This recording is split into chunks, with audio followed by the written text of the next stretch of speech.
From the book of Genesis, which told us of the beginnings of all things, on to the book of Exodus. At the end of the book of Genesis, we learned that God had moved the family of Abraham, the people to whom he had promised a land and a nation, into Egypt. For a time, all was well. Joseph, the great-great-grandson of Abraham, was used by God in Egypt to spare the land and the surrounding nations from a famine, and a grateful Egypt welcomed the family of Joseph. After a time, though, as generations began to pass and the family of Abraham began to grow, the Egyptians forgot about Joseph, and they forgot about the reason for their relationship. Fearful that the Israelites would soon outnumber them and overpower them, the Egyptians forced the Hebrews into slavery, and there they lived for nearly 400 years. Some have asked why God would allow the Hebrews to be slaves in Egypt. The answer to that question is another question.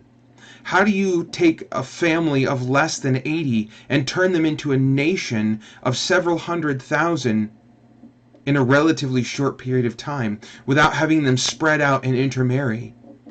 And the answer is, you force them into isolation in one area and prevent them from leaving for nearly 400 years. Then God brings Moses onto the scene, the one whom he has prepared to lead the Hebrews out of Egypt. After God sends a series of 10 plagues, Pharaoh agrees to let the Hebrews go. As they exit Egypt, Pharaoh changes his mind and begins chasing the people.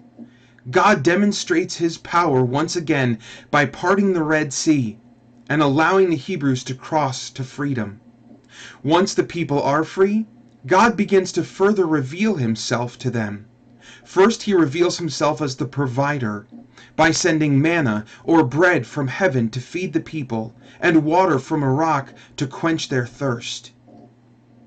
Then he reveals himself as the lawgiver, when he reveals the law by which he desires his people to live on Mount Sinai.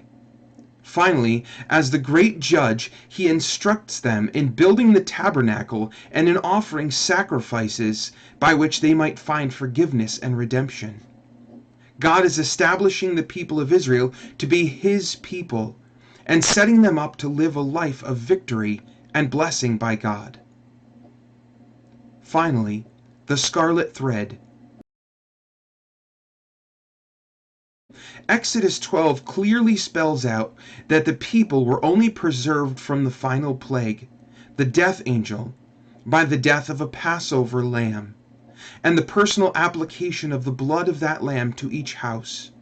1 Corinthians 5:7-8 tells us that Christ himself was the Passover lamb that was sacrificed so that by personal application of his blood to our lives, the death angel might pass us by, granting us eternal life. Thank you for joining me for Through the Bible in 5 Minutes. I look forward to being with you next time.